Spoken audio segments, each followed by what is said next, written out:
State Representative Marvin Pendarvis says road reforms bode well for the state of South Carolina's future if we stick to it. Today, I talk one-on-one with the state representative about climate change, connectivity, and roads for this edition of Quintin's Close-Ups. And if you haven't already, subscribe to my YouTube channel and like Quintin's Close-Ups on Facebook. State Representative Marvin Pendarvis, welcome back to Quintin's Close-Ups. How are you, man? It's always good to be on, always good to be able to talk with you about some of the most important issues in our community. So just thank you for providing me with this opportunity. I know you don't have much time, so let's jump right into it. You wrote, I believe, obviously a column for the State House report, Andy Brack's column, a couple of weeks ago. You said this: road reforms bode well for state's future if we stick to it. What is the state of roads in South Carolina right now? They're inadequate. The reality is infrastructure is something that we've not done a good job of addressing in South Carolina. In 2017, we did increase the gas tax in South Carolina, which would direct those monies to roads. And there is a timeline, a plan that the Department of Transportation has in order to improve our roads. But the reality is so many of them are in disrepair that it's going to take time and a lot of money in order to address it. Over 60% of the roads in South Carolina are under the jurisdiction of the Department of Transportation. And we've got to do a better job of making sure that our state roads are up to par and doing a better job of making sure that we create infrastructure that's going to allow people to move around in order to participate in commerce, to go to work, to do all the things that are going to be necessary for their lives. Where is the money right now? So the Department of Transportation has a trust fund, if you will, where the gas tax money is going, and that money goes towards the road infrastructure across South Carolina. You said this also in the State House report. You said facing a future characterized by natural disasters induced by climate change, it is our responsibility to be as environmentally responsible as possible. Posterity will judge us for what we do now, and the lives of the countless of innocent people depend on it. That is why it is so heartening to see the progress of our Department of Transportation has made in recent years in terms of improving bicycle and pedestrian paths. How many bike and pedestrian paths are there in your district? Oh, there are quite a number of them. I can't tell you the specific amount, but I can tell you that my district is a district that's a walkable community. It's a district that you have a number of people biking, walking their dogs, and it's going to be incumbent upon us that we create communities where people are able to move about in ways that don't require a car. And that's going to benefit them so that they can participate in a lively community where people can be around, this hustle and bustle of just people doing things that they want to do. And also it's going to be good for our environment because we don't have cars on the road so much. How many curb extensions do you want to add to your district? Well, I would say again, I don't have a specific number of what we want to add, but we want to make sure that in every part of our district, people have the option to drive if they want to, but more importantly, they can walk to somewhere, whether it be to work, whether it be to the store, whether it be to shop, or they can bike there. And so I want to make sure that we create that kind of community that allows people to do those three things.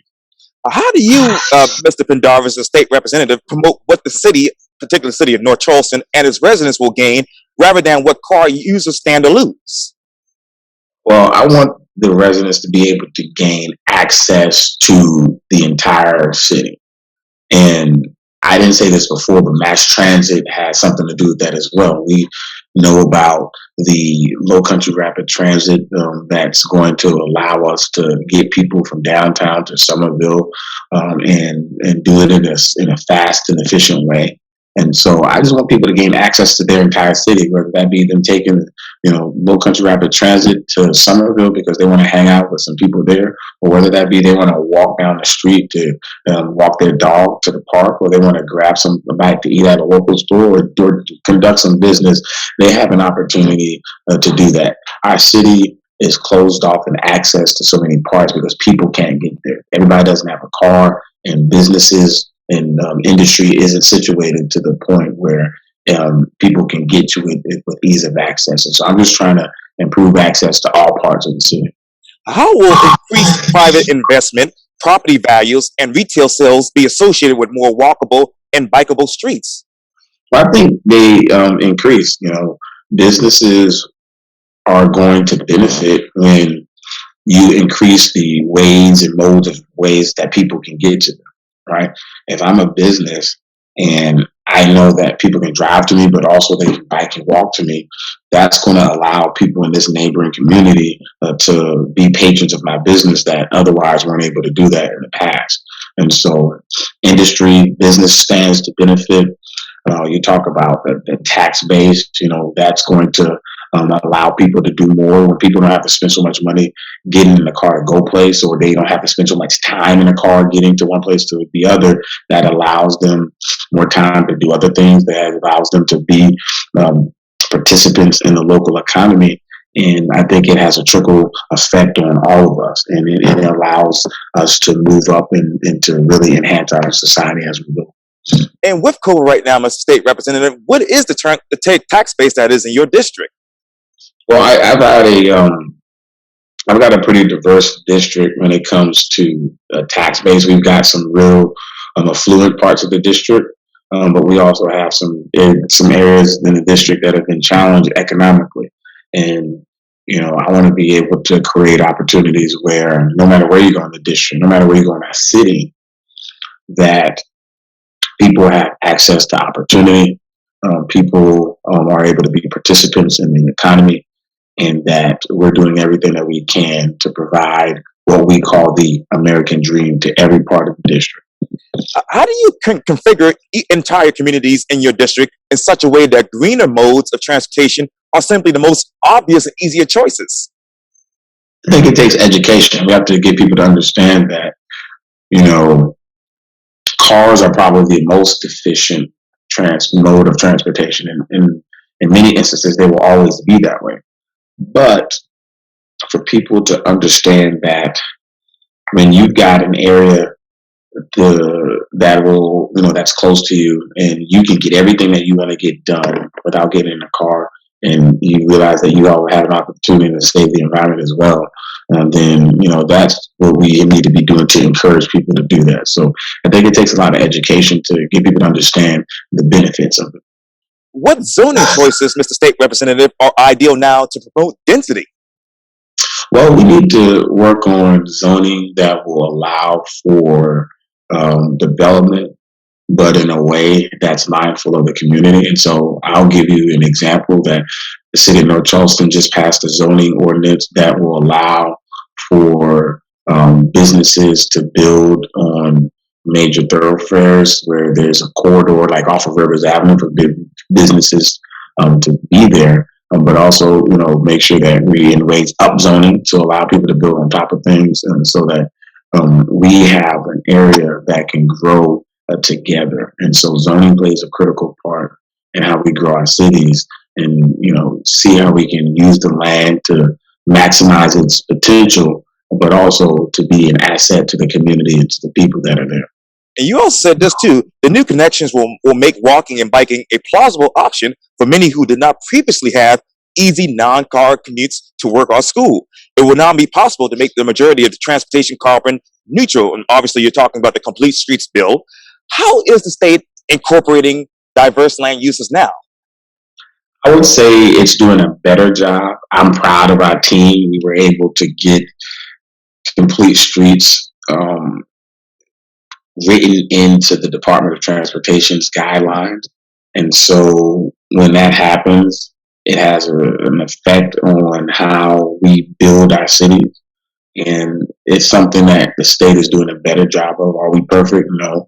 But I think we are better than we were last year when it comes to understanding the importance of how we grow communities and what it takes in order to do that.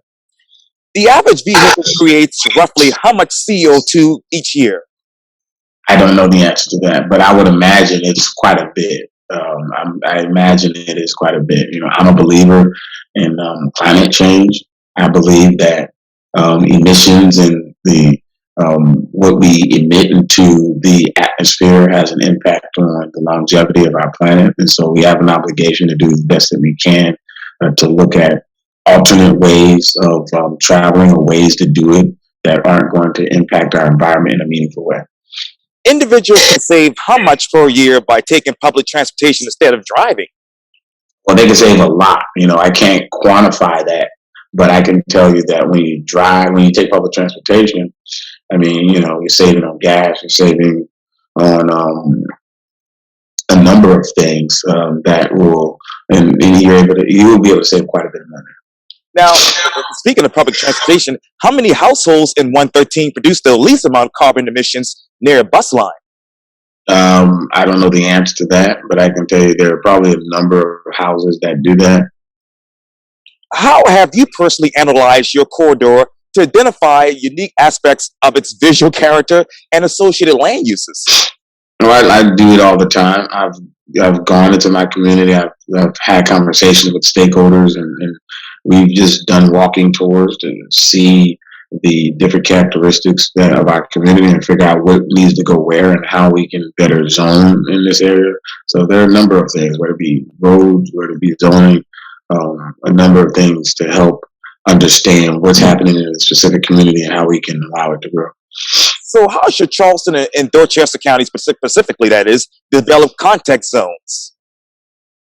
Well, it takes leadership on a local municipal level, and you have to get the leaders of these cities to understand that there's power to change the trajectory of our city within us, and they have to resolve to do a better job in understanding that zoning is important and how we build is important. And so let's do it in a way that's mindful of what exists, but also is aimed towards creating an environment and a community that can grow and grow with the people there.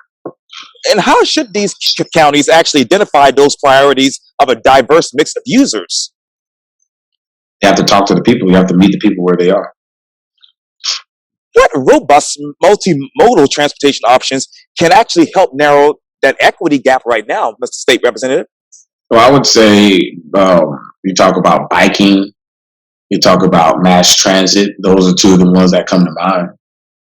Now, what high resolution environmental and demographic information for selected locations of your population are you currently looking at? Looking at all parts of the area. I'm looking on the southern end. That's going to have a major impact. And, that's where the bus rapid transit is going to be. And so it has an opportunity to transform that area in a way that hasn't seen transformation since the early days when the naval base was here. And how should cities and towns actually balance parking needs with those of other modes of transportation? They have to, they're going to have to do a balancing test. They're going to have to conduct their own balancing test. And the one way you promote that kind of transportation is limit the amount of parking spaces. And so, that's how you force people to explore alternate ways of transportation. Where in your district can you actually expand the recreational avenues in your district? There are quite a bit of areas. I mean, you got to look at where land is. You got to, be mindful of protecting green spaces, but also looking at how we can, improve the existing roadways and thoroughfares that exist in the district. And a big topic in your district all the time is about health concerns. What are those other emerging health concerns from an environmental standpoint are going on in your district right now? Well, we've got a myriad of health concerns. Diabetes is something that's a concern. Sickle cell, that's always something that we deal with. It deals with diets, right? I'm a big advocate of closing our food deserts and making sure that people have access to food, but quality food, healthy food. You shouldn't have, it shouldn't cost you more to eat healthy than it does to eat junk food. And so we have to provide access to quality foods. That's how we cut down on the health concern. What is the process right now? What is going on? Where is a grocery store? Why isn't there a grocery store in the South End of North Charleston? That's a great question. There's been efforts to put one, but The simple answer is the grocers have not seen it economically feasible to put a grocery store there, and so they haven't. They don't believe the community will support a grocery store. And you said this too, for a state known by all the metrics in which it lacks progress, these changes are a pleasant counter to that narrative. Obviously, talking about the Complete Streets bill and obviously transportation and climate change. What has been the narrative in the past 5 years? That we're not doing enough. We haven't shown the care for our people that we should. And you also said this too, there's an indication that South Carolina could soon probably claim destinations reserved for the places that score high in quality of life, the environment, and human vitality, obviously. What is the quality of life in your district right now? I'll go back to my answer before. There are areas that are prospering, there are areas that are struggling. And so it's a mix. And my job is to make sure that everyone has the quality of life that will allow them to gain a quality education, to make sure that they've got gainful employment, to make sure that they've got affordable, safe, and decent housing, and make sure that their kids are provided and taken care of in a safe neighborhood. And so that's what we all are entitled to. That's what we all need to make sure we're doing to take care of our community and be good neighbors. And that's the mission of my office. To be continued. State Representative Marvin Pendarvis, welcome back to Quintin's Close-Ups, and thanks for your time today. Thank you always, Quinn. You take care, my friend. Likewise.